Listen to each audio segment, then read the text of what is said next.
नमस्कार, मैं हूं पंकज मटपाल और आज इस वीडियो में मैं दूंगा आपके कुछ सवालों के जवाब। तो शुरू करते हैं ये सवाल जवाब का सिलसिला और लेते हैं एक एक करके कुछ सवाल। पहला सवाल जो मैं ले रहा हूं ये पूछा है मिस्टर एस.के. सिंह ने। सवाल बड़ा बेसिक सवाल है लेकिन इम्पोर्टेंट है। सिंह साहब, आपने पूछा है कि जब म्यूचुअल फंड्स में हम कोई कैलकुलेशन करते हैं और अक्सर मैं या फिर मुझ जैसे कई जानकार जो म्यूचुअल फंड्स पर बात करते हैं वो 12% के CAGR से कैलकुलेट करते हैं, और आपका सवाल ये है कि क्या ये 12% जो है वो जो कैपिटल गेन टैक्स लगता है उससे एडजस्ट करने के बाद 12% या फिर उससे पहले 12%। तो मेरा जवाब यहां पर यह है कि देखिए, म्यूचुअल फंड्स में रिटर्न्स गारंटीड नहीं होते हैं, बट इसका मतलब यह नहीं है कि आपको 12% पे रिटर्न मिलेगा। रिटर्न 12% से ज़्यादा भी हो सकते हैं, कम भी हो सकते हैं। अगर देखा जाए तो बहुत से डाइवर्सिफाइड फंड्स ने लॉन्ग टर्म में 20% से भी अधिक का रिटर्न दिया है, काफ़ी लंबे समय की अगर बात करूं, यानी कि 15-20 साल का भी यदि मैं एवरेज देखूं, मैं CAGR की बात करूं तो 20% से भी अधिक है। कुछ स्कीम्स ने, यदि मैं बात करूं थीमेटिक फंड्स की, सेक्टोरल फंड्स की, तो एक साल में 90%, 100% रिटर्न भी दिया होता है। तो अब क्योंकि आप कौन सी स्कीम में इन्वेस्ट करने वाले हैं, किस तरह की स्कीम आपके पोर्टफोलियो में होंगी, ये सब जानकारी नहीं है, और अगर आप बता भी दें तो भी ये कहना मुश्किल है कि कौन सी स्कीम कितना रिटर्न दे पाएगी।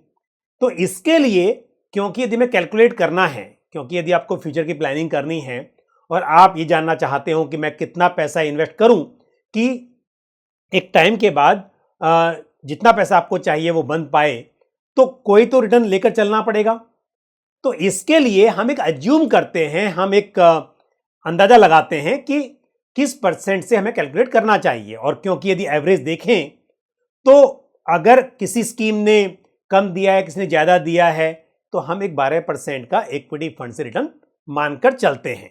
तो यहां पर यदि हम 12% की बात कर रहे हैं, ये आपके ऊपर है कि आपको पोस्ट टैक्स उसे मानकर चलना है या प्री टैक्स मानकर चलना है। ऐसा कुछ भी फिक्स नहीं है, लेकिन ये हम मानकर चलते हैं कि यदि 12% का रिटर्न मिला तो आपको अपना गोल अचीव करने के लिए कितना इन्वेस्ट करना पड़ेगा, और यदि, या फिर दूसरी तरह से कहें कि यदि 12% का रिटर्न मिले तो कितना पैसा आप बना पाएंगे। तो ये सिंपल कैलकुलेशन है, इसके अंदर कोई भी चीज ऐसी नहीं है कि पोस्ट टैक्स है, प्री टैक्स है। आप अपने हिसाब से जिस तरह की स्कीम में इन्वेस्ट कर रहे हो उस हिसाब से रिटर्न एज्यूम करके चल सकते हैं। उदाहरण के तौर पर यदि आप स्मॉल कैप की बात करें और आपका इन्वेस्टमेंट होराइजन 10 साल 15 साल का हो, तो आप यदि 15% के CAGR पर कैलकुलेट करेंगे तो कुछ गलत नहीं होगा। लेकिन क्योंकि हम जब बात करते हैं, हम हमेशा बात करते हैं डाइवर्सिफिकेशन की, और हम ये मानकर चलते हैं कि यदि आप पोर्टफोलियो बनाएंगे तो आपके पोर्टफोलियो में सिर्फ और सिर्फ स्मॉल कैप फंड नहीं होंगे, वहाँ पर आपके पास large cap, mid cap, small cap, सभी तरह का एक फंड्स के साथ पोर्टफोलियो बना होगा। तो इसके लिए हम 12% एवरेज की बात करते हैं। इसे आप यदि मानना चाहें तो आप ये मान के चल सकते हैं कि 12% प्री टैक्स है और इस हिसाब से कैलकुलेट किया जा रहा है। लेकिन ऐसी कोई गारंटी नहीं है कि भविष्य में रिटर्न जो होंगे वो 12% से कम होंगे या ज़्यादा होंगे। लेकिन आपको पोर्टफोलियो में ऐसी स्कीम इंक्लूड करनी चाहिए कि लॉन्ग टर्म में 12% का रिटर्न तो कम से कम आ सके। अगला सवाल जो मैं ले रहा हूँ ये पूछा है सुरेश पटेल ने। सुरेश जी, आपने अपना पोर्टफोलियो शेयर किया है और आप मेरी राय मांग रहे हैं। आपके पास है आदित्य बिरला सन लाइफ PSU फंड जिसमें 2000 रुपीज़ की SIP है, ICICI प्रूडेंशियल मैन्युफैक्चरिंग फंड 1000 की SIP, Nippon India small cap fund में 2000, निप्पॉन इंडिया ग्रोथ फंड में 2000, यानी कि निप्पॉन इंडिया ग्रोथ फंड जो कि एक मिड कैप फंड है, क्वांट स्मॉल कैप फंड में 2000, यानी कि 2 स्मॉल कैप फंड आपके पास हो गए। उसके बाद है आपके पास क्वांट इंफ्रास्ट्रक्चर फंड में 1000 rupees, Motilal Oswal mid cap fund में 2000 रुपीज़, तो 2 मिड कैप हैं आपके पास। Parag Parikh flexi cap fund, SBI energy opportunities fund. Okay, देखिए आपने बहुत सारे फंड्स इकट्ठे कर लिए हैं। आपके पास 2 स्मॉल कैप हैं, 2 मिड कैप हैं, एक फ्लेक्सी कैप फंड है और उसके अलावा आपके पास बहुत सारे थीमेटिक और सेक्टोरल फंड्स हैं। तो क्योंकि आप एसआईपी के जरिए निवेश कर रहे हैं, देखिए क्या होता है, थीमेटिक फंड जो होते हैं वो एक पर्टिकुलर थीम से संबंधित जो स्टॉक्स हैं उनमें इन्वेस्ट करते हैं, और हर थीम का एक टाइम होता है कि जिस टाइम के बीच वो थीम अच्छा परफॉर्म कर पाएगी, और थीम में एंट्री और एग्जिट आपको पता होना चाहिए। लेकिन यदि आप एसआईपी के जरिए लॉन्ग टर्म के लिए निवेश करते हैं तो ऐसे में डाइवर्सिफाइड फंड्स में निवेश करना बेहतर रहेगा। आप इंफ्रा थीम को भी आपने ऐड किया है, पीएसयू भी किया है, साथ ही एनर्जी अपॉर्चुनिटीज़ भी आपके पोर्टफोलियो में है, मैन्युफैक्चरिंग थीम भी है। तो यदि आप चाहते हैं कि मल्टीपल सेक्टर्स, मल्टीपल थीम्स आपके पास हों, तो इससे अच्छा है कि आप डाइवर्सिफाइड फंड्स ही अपने पोर्टफोलियो में रखिए, वो बेहतर होगा। फंड्स अच्छे हैं, पर मेरे हिसाब से आपको इतने सारे थीम्स को ऐड करने की ज़रूरत नहीं है। आप थीम्स कम कर सकते हैं, और जो मिड कैप फंड्स आपके पास हैं उनमें आप निवेश की राशि को बढ़ा सकते हैं। और फ्लेक्सी कैप फंड आपके पास अच्छा है, उसमें भी आप बढ़ा सकते हैं। आप एक मल्टी कैप फंड भी ऐड कर सकते हैं अपने पोर्टफोलियो में, ये बेहतर होगा लॉन्ग टर्म के लिए। बढ़ते हैं आगे और लेते हैं अगला सवाल जो पूछा है राहुल पाठक ने। राहुल जी, आपने बताया कि आपके पोर्टफोलियो में 3-4 ELSS टैक्स सेवर फंड्स हैं, और ये आपके टोटल पोर्टफोलियो का 9 to 10% है। आप कह रहे हैं कि ग्रो ऐप में आप इन्हें स्विच नहीं कर सकते, लेकिन रिडीम कर सकते हैं। ओके, तो आपका सवाल ये है कि यदि आप इन्हें रिडीम करते हैं, यूनिट्स को रिडीम करते हैं, तो इन पर टैक्स लगेगा या नहीं लगेगा? बिल्कुल यहाँ पर टैक्स एप्लीकेबल होगा। देखिए, यदि आप म्यूचुअल फंड्स में इन्वेस्ट करते हैं तो जब यूनिट्स को रिडीम किया जाता है तो होल्डिंग पीरियड के आधार पर इस पर लॉन्ग टर्म या short term capital gain tax applicable हो सकता है।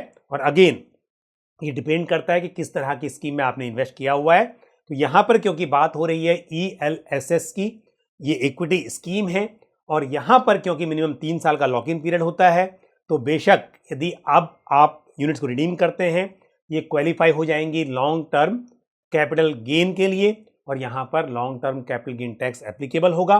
Long term capital gain tax जो लगता है इक्विटी और इक्विटी ओरिएंटेड म्यूचुअल फंड्स पर, वो पूरे फाइनेंशियल ईयर में पहले 1 लाख रुपए तक के कैपिटल गेन पर एग्जेम्प्टेड होता है, और 1 लाख से ऊपर का जो लॉन्ग टर्म कैपिटल गेन होगा उस पर 10% के रेट से long term capital gain tax applicable होगा। लेकिन बात यह है कि यदि जिन स्कीम्स में आपने इन्वेस्ट किया है आप उनकी परफॉर्मेंस से खुश नहीं हैं, तो बेशक ऐसे में आप यूनिट्स को रिडीम कर लीजिए, और उस पैसे को दूसरी स्कीम्स में जो कि आपके गोल के हिसाब से सूटेबल हो, क्योंकि आप कह रहे हैं कि 5-6 साल आप होल्ड कर सकते हैं, तो ऐसे में आप diversified equity funds, large and mid cap, large cap या फिर फ्लेक्सी कैप फंड्स में इन्वेस्ट कर सकते हैं। और यदि स्कीम्स की परफॉर्मेंस ठीक है जिनमें आपने इन्वेस्ट किया है, तो आप वहां पर बने भी रह सकते हैं। अगला सवाल जो मैं ले रहा हूँ ये पूछा है FJ अंसारी ने।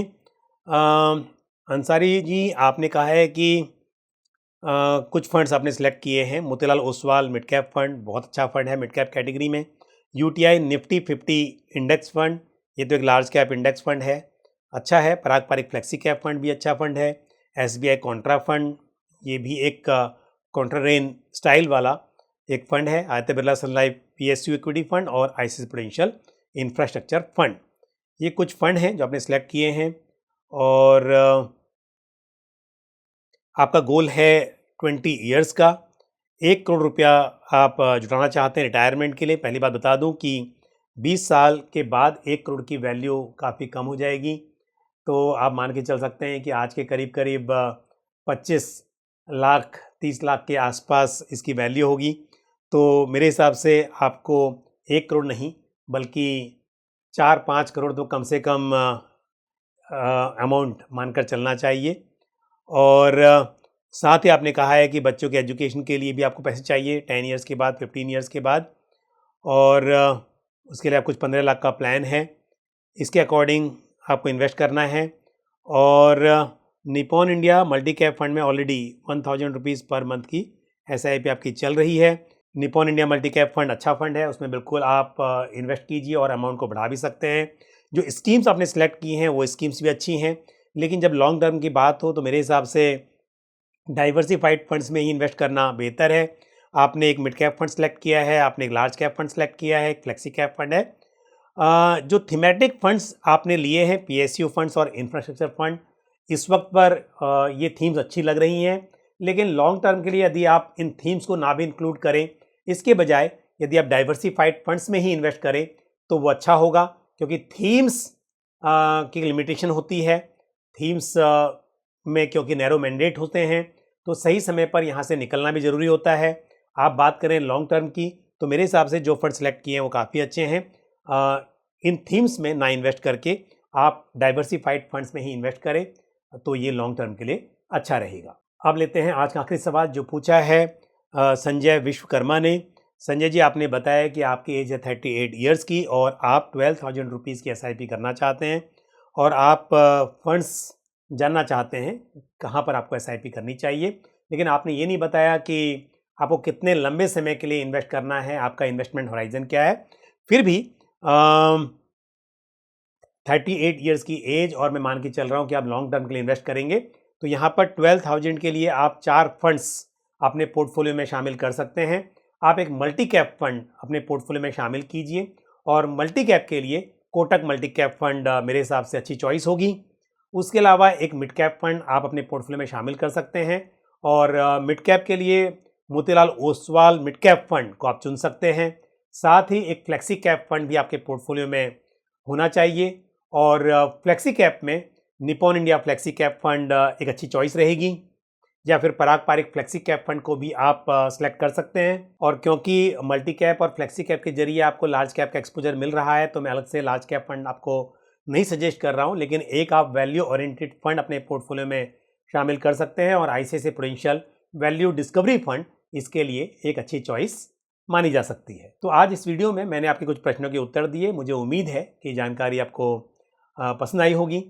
आपके जो भी सवाल और सुझाव हों, आप इसी तरह से कमेंट बॉक्स में पोस्ट करते रहें। आज के लिए बस इतना ही। मुझे दीजिए इजाज़त। अगले वीडियो में फिर किसी इंपॉर्टेंट टॉपिक या फिर आपके सवालों के जवाब के साथ आपसे मुलाकात होगी। Thank you. जय हिंद। म्यूचुअल फंड निवेश बाजार जोखिमों के अधीन है। योजना से संबंधित सभी दस्तावेजों को ध्यान से पढ़ें।